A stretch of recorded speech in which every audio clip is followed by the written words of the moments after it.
అందరికీ నమస్కారం అండి. Welcome back to Uma's cute home. ఈరోజు మనం మాఘమాసం మనకి 2024లో ఎప్పుడు ప్రారంభమైంది, మాఘమాసంలో వచ్చే ముఖ్యమైన పండుగలు ఏంటి అనే విషయం ఈరోజు వీడియోలో షేర్ చేయబోతున్నాను. వీడియోని ఎక్కడ స్కిప్ చేయకుండా చూడడానికైతే ప్రయత్నించండి, మీకు చాలా యూస్ఫుల్గా ఉంటుంది. అలాగే మొదటిసారి ఎవరైతే మన ఛానల్ చూస్తున్నారో ప్లీజ్ లైక్ చేయండి, అలాగే సబ్స్క్రైబ్ చేసుకోకపోతే సబ్స్క్రైబ్ చేసుకోండి. సరే లేట్ చేయకుండా వీడియోలోకి వెళ్ళిపోదాం. చంద్రుడు మఖా నక్షత్రంలో కూడిన మాసమే మనకి మాఘమాసం అని చెప్తారు.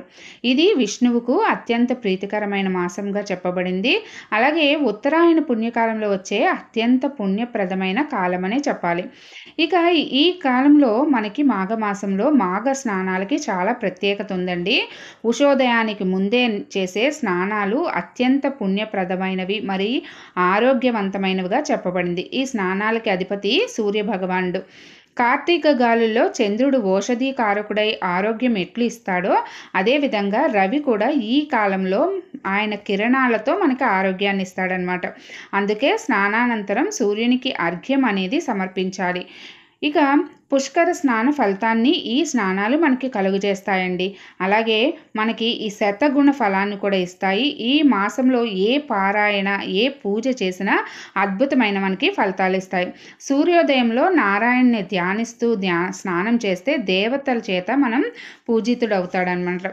ఇక నక్షత్రాలు ఉండగా చేస్తే గనక ఉత్తమమైన ఫలితాలు, అలాగే లేనప్పుడు చేస్తే మాధ్యమైన ఫలితాలు, ఇక సూర్యోదయం అయిన తర్వాత చేస్తే అధమమైన ఫలితాలు మనకు దక్కుతాయి. ఈ మాసంలో తెలలు అంటే నువ్వులు ఉసిరికలు దానం చేస్తే చాలా మంచిదండి. అలాగే అశ్వత్థ వృక్షాన్ని పూజిస్తే చాలు మనకి మంచి ఫలితాలు ఇస్తాయి. పుష్య బహుళ అమావాస్య నుండే స్నానాలు మనకి మొదలు పెట్టేయాలండి. ఇక ఈ మాసంలో వచ్చే నోములు పండుగలు చాలా ఉన్నాయండి. అవి కూడా ఇప్పుడు నేను ఒక్కొక్కటిగా తెలుపుతాను. అయితే ఈ మాసంలో ఎవరైతే మాఘమాసంలో నోములు అవి నోచుకుంటారో వాళ్ళు తరిగిన కూరలు అనేవి తినరండి. ముఖ్యంగా ఆదివారాల్లో అస్సలు తినరు. అయితే ఈ మాసంలో మాఘ గౌరీ నోము మాఘ ఆదివారం నోము ఉంటాయన్నమాట. అలాగే మాఘశుద్ధ చతుర్థి అనగా వర చతుర్థి పగలు ఉపవాసం ఉండి గణపతిని పూజించి రాత్రికి మనం శివుణ్ణి పూజిస్తే చాలా మంచిదండి. ఇక మాఘశుద్ధ పంచమిని మనం శ్రీ పంచమి అంటాము. ఈరోజు సరస్వతీదేవి ఆవిర్భవించిన రోజు. ఈరోజు అక్షరాభ్యాసం చేసుకుంటే వాళ్ళు అదృష్టవంతులు అవుతారని చెప్తారు. అలాగే మాఘశుద్ధ సప్తమి రథసప్తమి అని అంటారు. బ్రాహ్మీ ముహూర్తంలో నక్షత్రాలు రథం ఆకారాన్ని కలిగి ఉంటాయని మనకి పురాణ వచనం. అలాగే రవి విశాఖ నక్షత్రంలో జన్మించిన రోజు. ఆనాటి నుండి రవికి భూమి దగ్గర అవ్వడం మొదలై ఆపై వేసవి కాలం మొదలవుతుంది. అందుకని ఆ రోజు మనం సూర్యనారాయణమూర్తిని పూజిస్తే రాజయోగాలు ఆరోగ్యం అదృష్టం కలిసి వస్తుందని చెప్తారు. ఇప్పుడు మనకి ఈ నెలలో వచ్చే పండుగలు ఏంటి, ఎప్పుడు మాఘమాసం ప్రారంభమవుతుందో తెలుసుకుందాం. మనకి 2024 మనకి మాఘమాసం ఫిబ్రవరి 10వ తారీఖున మనకి మాఘమాసం అనేది ప్రారంభమవుతుంది.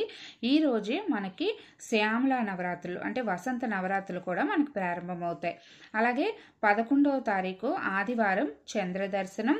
ఇక 13 మంగళవారం ఫిబ్రవరి భౌమ చతుర్థి. ఇక 14 మనకి పంచమి వసంత పంచమి శ్రీ పంచమి అని కూడా అంటారు. ఇక 16వ తారీఖు శుక్రవారం మనకి రథసప్తమి.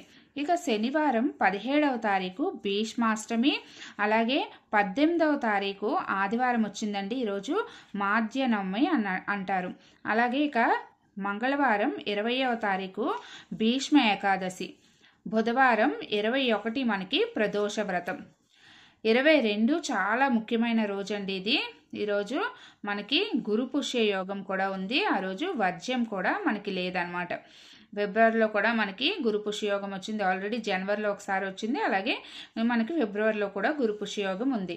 ఇక శనివారం 24 మనకి మాఘ పౌర్ణమి అండి. దీన్నే మనం మహామాఘి అని అంటాము. ఇక 28వ తారీఖు ఫిబ్రవరి బుధవారం రోజు సంకష్టహర చతుర్థి. ఈ నెలలో మనకి ఫిబ్రవరి నెలలో మనకి పండుగలు. ఇక మనకి మార్చి 2024లో 3 ఆదివారం మనకి భాను సప్తమి అండి. అందులోని మాఘమాసం సూర్యనారాయణమూర్తికి ఆదివారాలు చాలా ప్రత్యేకం. ఆ రోజు సప్తమి తిథి కలిసి వచ్చింది, చాలా విశేషంగా చేసుకుంటారు. ఇక 6 బుధవారం మనకి స్మార్త ఏకాదశి. 7 గురువారం శ్రీ వైష్ణవ మాధ్వ ఏకాదశి.